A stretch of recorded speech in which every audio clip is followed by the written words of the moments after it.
Well, here we go, guys. The mainstream media, folks. No one trusts them. No one trusts the mainstream media. They stopped being journalists and became propagandists.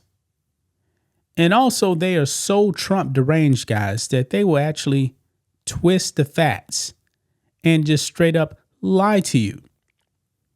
Like in a video I put up yesterday, guys, where the Democrats are trying to blame President Trump for the January inflation numbers, when it was actually Joe Biden that was in office 2/3 of that month. They go out there and they lie to the American people. It is absolutely disgusting, guys, and I don't believe that the American people are that stupid to fall for it. Now, J.D. Vance was over there. I believe he was actually in Germany, by the way. And he put these European leaders in check. They've lost their manhood over there, guys. They really have. He checked them.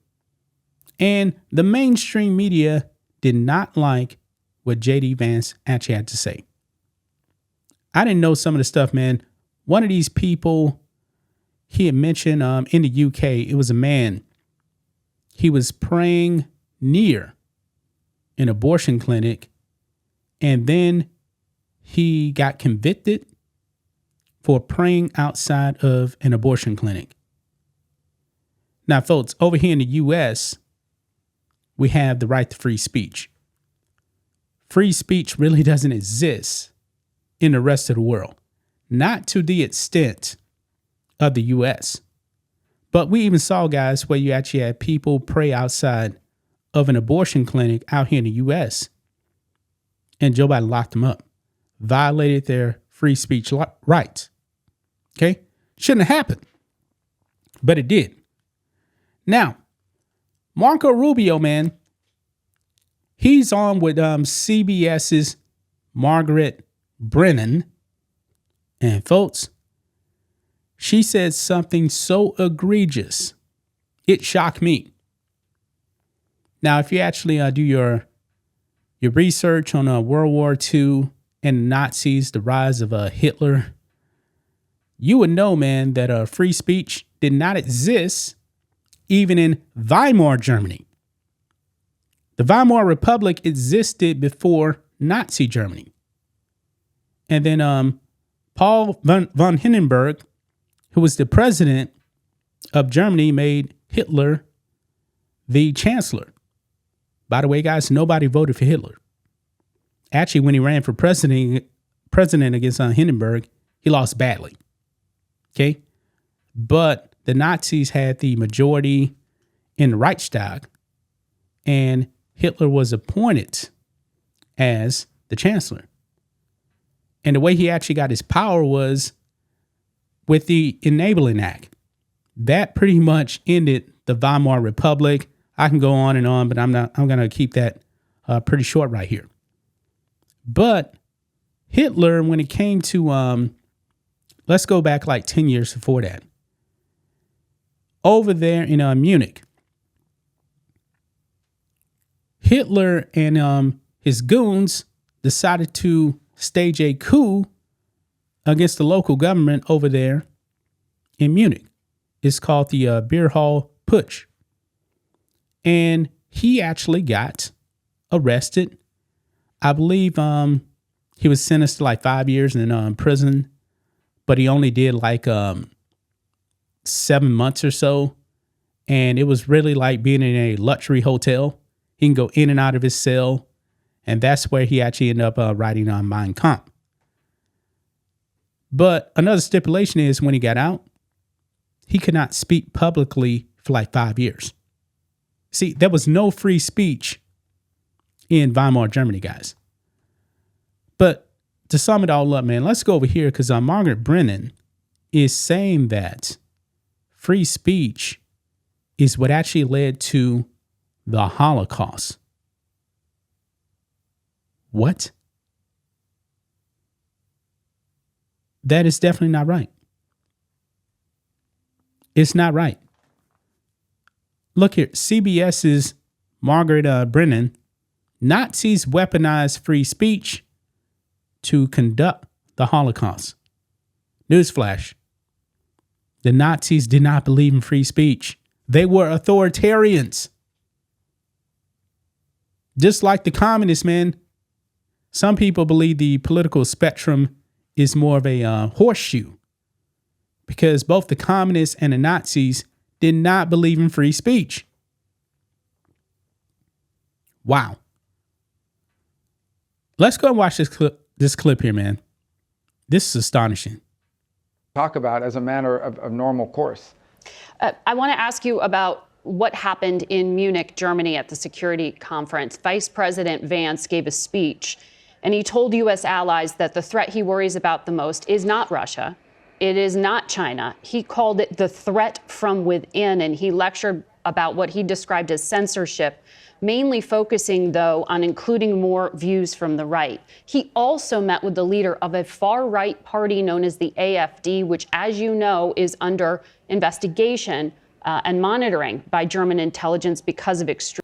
Okay, I don't know anything about the AfD, but one thing I know about the mainstream media is that pretty much anybody to the right of Bernie Sanders is far right. Yeah, this is how cuckoo for Cocoa Puffs the media is. I'm not an expert in modern day German politics. I'm an American. Extremism. What did all of this accomplish other than irritating our allies? Well, why would our allies or anybody be irritated by free speech and by someone giving their opinion? We are, after all, democracies. The Munich Security Conference is largely a conference of democracies in which one of the things that we cherish and value is the ability to speak freely and provide your opinions. And so I think if anyone's angry about his word, they don't have to agree with him, but to be angry about it, I think actually makes his point. I thought it was actually a pretty historic speech, whether you agree with him or not. I think the valid points he's making to Europe is we are concerned that the true values that we share, the values that bind us together with Europe, are things like free speech and democracy and our shared history in winning 2 world wars and defeating Soviet communism and the like. These are the values that we shared in common. And in that Cold War, we fought against things like censorship and oppression and so forth. And when you see backsliding and you raise that, that's a very valid concern. We can't tell them how to run their countries. He simply expressed in a speech his view of it, which a lot of people frankly share. And I thought he said a lot of things in that speech that needed to be said. And honestly, I don't know why anybody would be upset about it. People are allowed, you don't have to agree with someone's speech. I happen to agree with a lot of what he said, but you don't have to agree with someone's speech to at least appreciate the fact they have a right to say it, and that you should listen to it and see whether those criticisms are valid. I assure you, the United States has come under withering criticism on many occasions from many leaders in Europe, and we don't go around throwing temper tantrums about it. Well, he was standing in a country where free speech was weaponized to conduct a genocide. And he met with the head of a political party that has far-right views and some historic ties to extreme groups. The context of that was changing the tone of it. And you know that the censorship I have to disagree with was you. specifically about the right. No, I have to disagree with you. Free speech was not used to conduct a genocide. The genocide was conducted by an authoritarian Nazi regime that happened to also be genocidal because they hated Jews and they hated minorities and they hated those that they had a list of people they hated, but primarily the Jews. There was no free speech in Nazi Germany. There was none. There was also no opposition in Nazi Germany. They were a sole and only party that governed that country. So that's not an accurate reflection of history. I also think it's wrong. Again, I go back to the point of his speech. Okay, the point of his speech was basically that there is an erosion in free speech and intolerance for opposing points of view within Europe, and that's of concern because that is eroding. That's not an erosion of your military capabilities. That's not an erosion of your economic standing. That's an erosion of the actual values that bind us together in this transatlantic union that everybody talks about. And I think allies and friends and partners that have worked together now for 80 years should be able to speak frankly to one another in open forums. Without being offended, insulted, or upset. And I spoke to foreign ministers from multiple countries throughout Europe, Many of them probably didn't like the speech or didn't agree with it, but they were continuing to engage with us on all sorts of issues that unite us. So again, at the end of the day, I think that people give that is a forum in which you're supposed to be inviting people to give speeches, not basically a chorus where everyone is saying the exact same thing. That's not always going to be the case when it's a collection of democracies where leaders have the right and the privilege to speak their minds in forums such as these. Mr. Secretary, I'm told that we are out of time. A lot to get through with you. We appreciate you making time today. Yeah, I'm pretty sure that you are out of time. This is ridiculous, man. Was she trying to say that Nazis allowed free speech, but then they weaponized it? No, they didn't. As soon as the Nazis got total power, they abolished all other political parties. Yeah. They abolished them all. This woman does not know her history. She knows propaganda and nothing more. Propaganda, folks. That is what she was actually pushing. The Nazis were authoritarians. They did not allow free speech. Anybody that actually spoke out against the Nazis were put to death. I mean, Hitler was such an authoritarian, guys, that he actually killed quite a few of his own Nazis. Yeah. I mean, the SA, that leadership got completely wiped out.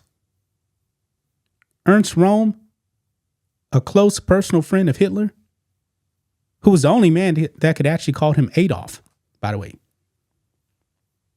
And he was a homosexual too, by the way. Hitler knew that. But when it became a political liability, Hitler had him put to death. Yeah, he did. It's a fact. It's a fact. A whole bunch of people, man. Wow. I just can't believe Margaret Brennan actually said that, folks.